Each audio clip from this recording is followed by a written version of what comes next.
রাধে রাধে বন্ধুরা, কেমন আছেন? আশা করি প্রত্যেকে ভালো আছেন। আমিও কুশলে রয়েছি। ব্রজদর্শনের আরেকটি পর্বে আপনাদেরকে স্বাগত জানাই। আর আজ যা দর্শন করাবো সেটি আজ থেকে প্রায় ৫,৫০০ বৎসর পূর্বের সেই বৃক্ষ, যার নাম বংশীবট।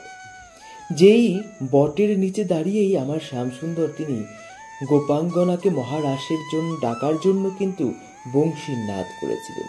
আসুন প্রণাম করে প্রবেশ করিনি বংশীবটে। এই হচ্ছে সেই প্রাচীন বংশীবট।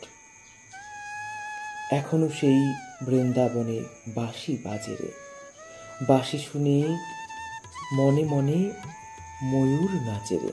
আজ কিন্তু একা নয়, অনেক ভক্তবৃন্দদেরকে সাথে নিয়ে কিন্তু আমরা ব্রজ দর্শন করতে বেরিয়েছি।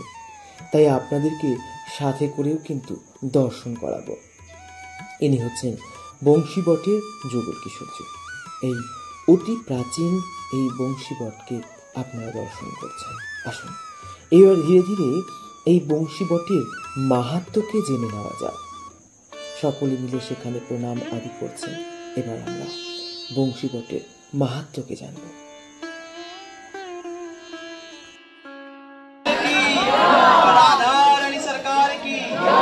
আমরা যে জায়গায় রয়েছি, জায়গাটির নাম হচ্ছে বংশীবট মহারাসস্থলী।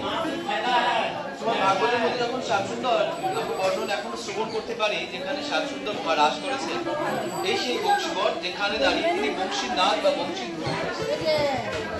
আরেকটি বংশীবট আমরা ব্রজমণ্ডল পরিক্রমা করতে করতে আরেকটি বংশীবট পাবো, সেটা হচ্ছে যমুনার ওপারে। আমাদের মনে মধ্যে প্রশ্ন করতে পারে যে বংশীবট তো একটাই শুনেছি, কিন্তু দুটো কি করে হলো? না, বটটা বটবৃক্ষের মধ্যে একটা ডালি থেকে আরেকটা ডালি যেমন অনেক ঝুড়ি নেমে যায়, ঠিক সেই রকমই বংশীবটই একটাই আছে।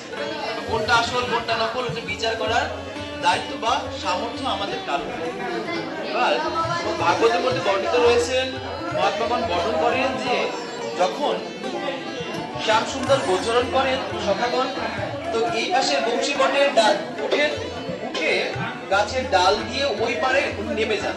সবাই যমুনাতে গরুদেরকে তো ছেড়ে দেন, এবং ছেড়ে দিয়ে মাঝে যমুনা, আর যমুনার ওপারে আবার বংশীবট। তো এইখান দিয়ে উঠে এক গাছ দিয়ে উঠে আরেকটা দিয়ে নামেন।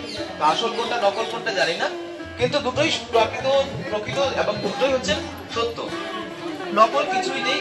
আর যখন ওই পাশে যখন বংশীবটে যাব, সেখানে সেই বংশীবটের মধ্যে যখন কান দিয়ে যখন শুনতে পাবো, তখন বংশীর ধ্বনি এবং রাধাজির মুকুরের ধ্বনি কিন্তু শুনতে পাওয়া যায়।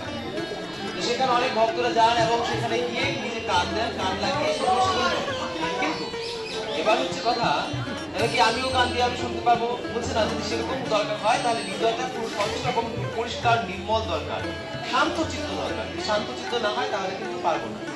এই হচ্ছে সেই মহারাসস্থলী। শ্রীমন মহাপ্রভু যখন তিনি আসেন এখানে, তখন তিনি দর্শন করেন, যদি গৌর লোকিত কেমনে হইত কেমনে হরিতাম দে, সে রাধার মহিমা প্রেম রসসীমা জগতে জানা থাকে। শ্রীমন মহাপ্রভু এসে এই গুপ্ত তীর্থগুলোকে উদ্ধার করেন। আর এখানে শ্রীমন মহাপ্রভুর চরণ চিহ্ন রয়েছে।